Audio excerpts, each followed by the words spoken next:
Hey, what's going on, everybody? This is Tyrone back with Tech Life.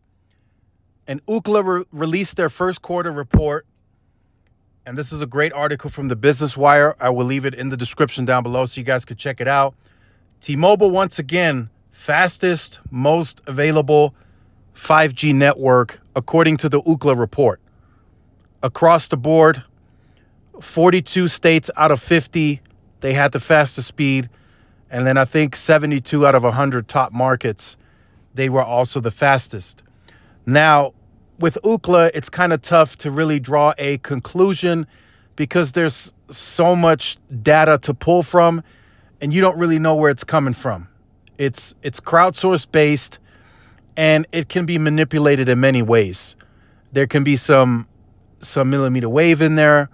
There could be somebody that's testing a site that's fast, 400 times in a row. We just don't know from a crowdsourced standpoint how accurate that testing really is. So then I look more to all of them overall to draw a conclusion. So I looked at not Ookla, but RootMetrics, their scientific testing, and they've released some first half testing. And it looks like that gap is really closing. So Verizon is still dominating, at least the markets that so far RootMetrics has tested, but the scores are getting closer and closer and closer. So it's really harder to draw a separation on who overall performs the best. Remember, everything that you individually experience is anecdotal. It is not a scientific test. And I've experienced this as well. I don't go to all the areas consistently to draw an overall conclusion that's not anecdotal. There's some areas that RootMetrics test here that I don't frequent. So that experience is going to be different for everyone. So again, the scores are getting tighter and tighter and tighter, where now the pricing may become a factor.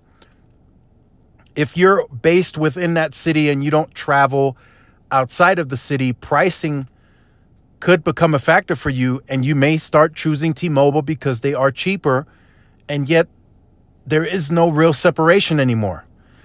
There was a city that T-Mobile ranked last, third place, but the scores was like first Verizon 99.7, AT&T tied first at 99.6, and then T-Mobile was in third place at 99.3 overall.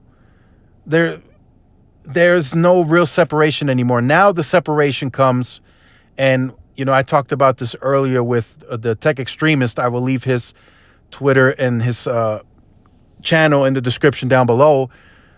The separation now comes from where do you travel frequent and the rural separation, right? If you travel outside of the city into some rural territory, 9 times out of 10, Verizon is still going to perform better as it stands right now. But T-Mobile is, of course, also trying to close that gap as well, because they know that's likely where the separation will come from still in 2022. So 23 and 24 are going to be very interesting, because we may have a much closer network parity than we may think. I know right now you can't really see it, and there's still areas where Verizon still dominate, but I'm starting to think T-Mobile is going to make some headwind towards the end of this year and into next year, where that's going to be less and less and less. So make sure you guys stay tuned to the channel. Make sure you like, share, subscribe. I will leave this article in the description down below so you guys can check out the testing. Again, T-Mobile still, kind of double in speed ahead of Verizon, 191 to 107. AT&T kind of falling behind, but that should change. They should start picking up in speed as the C-band deploys.